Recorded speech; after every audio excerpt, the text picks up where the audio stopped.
Hello friends, इसमें हम एक प्रश्न पर डिस्कशन करेंगे।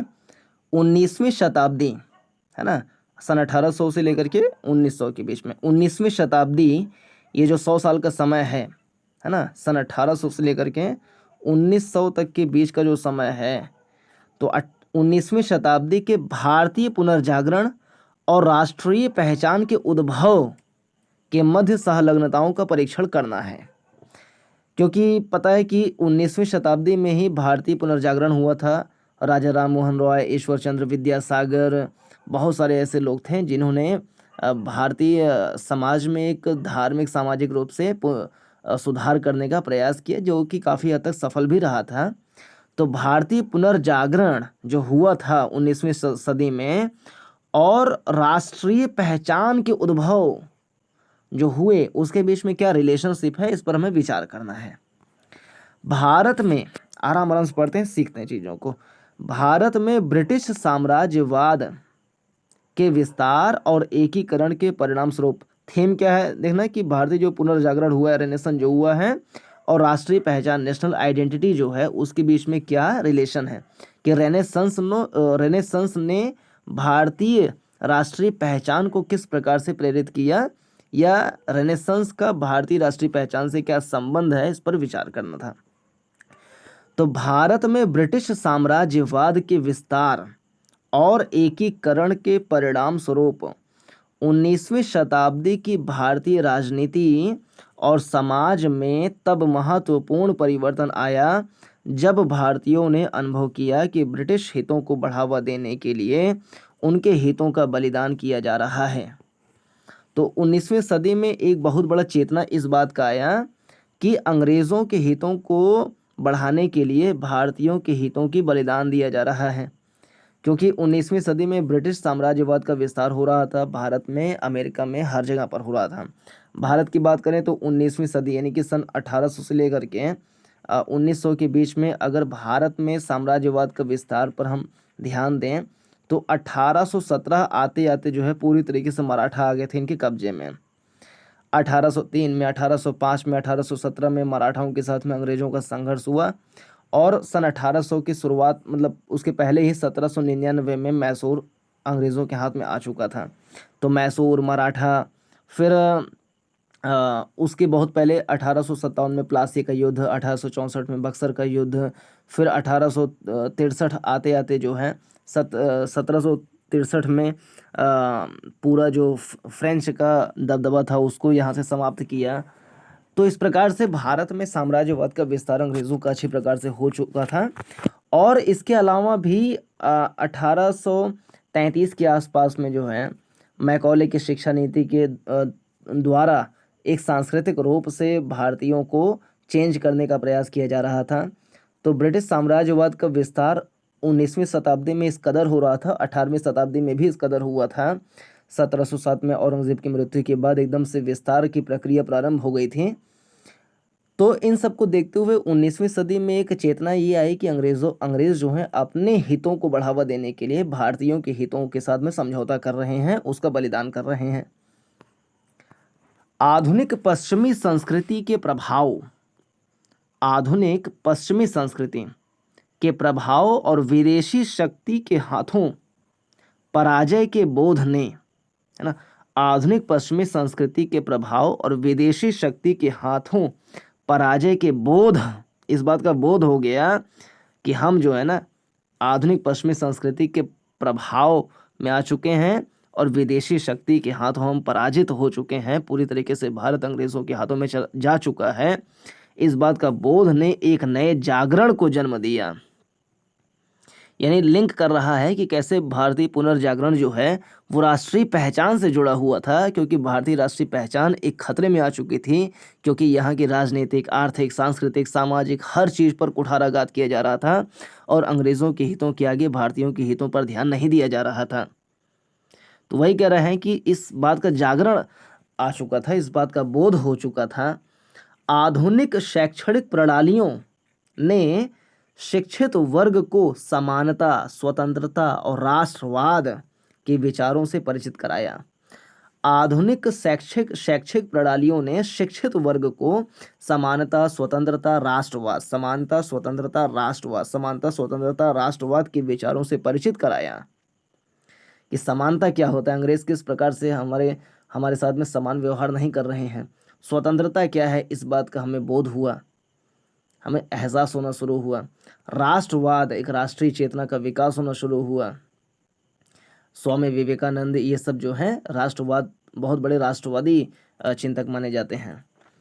तो इन सब के चलते एक चेतना, एक जागरण, एक बोध इस बात का हुआ कि हम जो है वो अंग्रेज़ों के पराधीन हैं, आर्थिक रूप से, सामाजिक रूप से, सांस्कृतिक रूप से, सैन्य रूप से। तो इस बात का बोध होना एक बड़ी बात थी, जिससे रेनेसांस हुआ, जागरण हुआ, पुनर्जागरण हुआ और एक राष्ट्रीय पहचान के बीच में सहलग्नता बनी कि हम हमारे जो राष्ट्रीय पहचान है वो खतरे में बनी हुई है। यह वर्ग और कैसे हुआ, तो एक आधुनिक शैक्षणिक प्रणालियों ने शिक्षित वर्ग को समानता, स्वतंत्रता, राष्ट्रवाद के मूल्य सिखा दिए थे। यह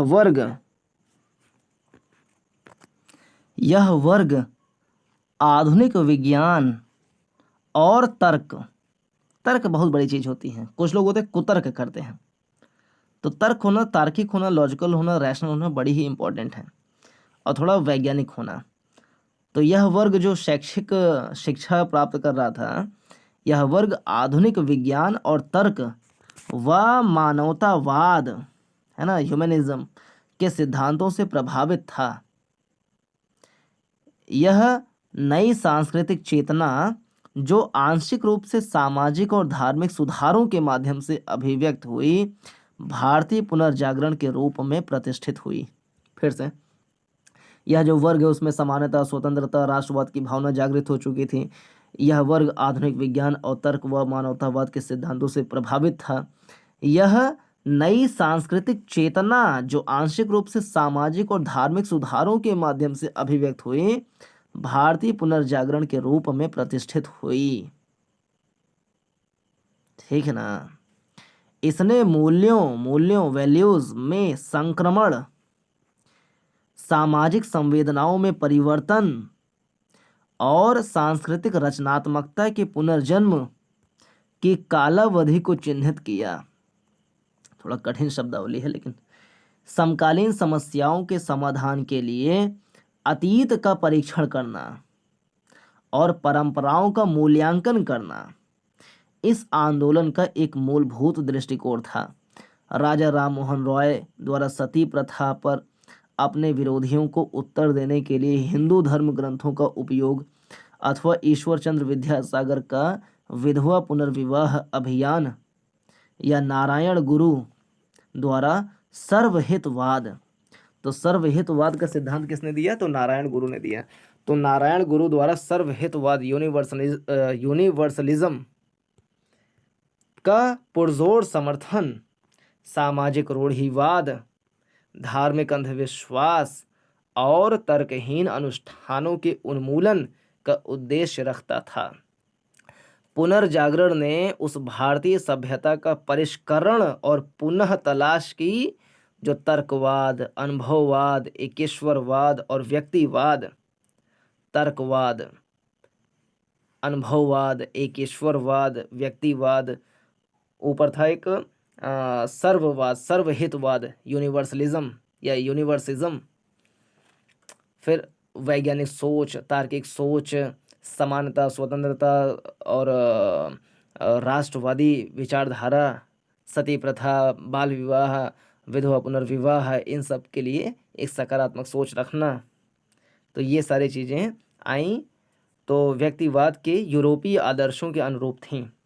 यानी यहाँ का जो तर्कवाद, अनुभववाद, एकेश्वरवाद, व्यक्तिवाद, ये सब यूरोपीय आदर्शों के अनुरूप थीं।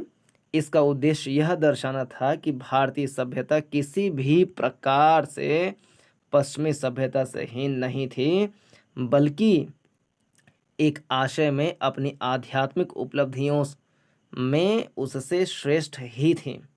एक श्रेष्ठ राष्ट्रीय संस्कृति की इस खोज के प्रमाण देशभक्तिपूर्ण क्षेत्रीय साहित्य के विकास, देशभक्तिपूर्ण क्षेत्रीय साहित्य के विकास, नए कला रूपों के विकास, शास्त्रीय संगीत के शुद्ध रूपों की खोज में और नारीत्व के नए आदर्शों, ये सब बता रहा है कैसे जो राष्ट्रीय पहचान है वो सामने आई।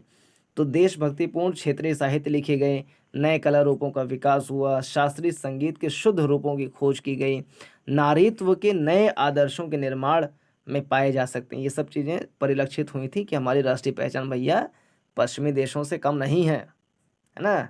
साहित्य हमारा समृद्ध है, कला के जो विभिन्न रूप हैं, आर्ट फॉर्म्स जो हैं वो बड़े ही परिष्कृत हैं, शुद्ध हैं, सही हैं, अच्छे हैं। यहाँ का जो क्लासिकल सॉन्ग है, क्लासिकल डांस है, जो स्थानीय या लोक जो नृत्य हैं, लोक संगीत हैं, वो सब बड़े ही समृद्ध हैं।